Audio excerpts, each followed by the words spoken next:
Hey friends, if you wish to fix modern setup host has stopped working on Windows 11, then please watch this video. I will guide you through the resolutions. The first solution is clean boot. Now, how do we perform a clean boot? Search for system configuration in the Windows search bar and open system configuration. Go to the services tab. Check the box associated with hide all Microsoft services.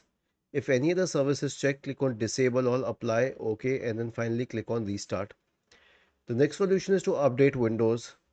Right click on the start button, select settings from the menu. Go to the Windows Update tab on the list on the left hand side and click on check for updates in the right pane. The last solution is an SFC scan. Search for command prompt in the Windows search bar and click on run as administrator. Type the command sfc space / scan now and hit enter to invoke the SFC scan. Was this helpful? If yes, then please subscribe to the channel. If not, then let us know in the comment section of the video on how we could help you further.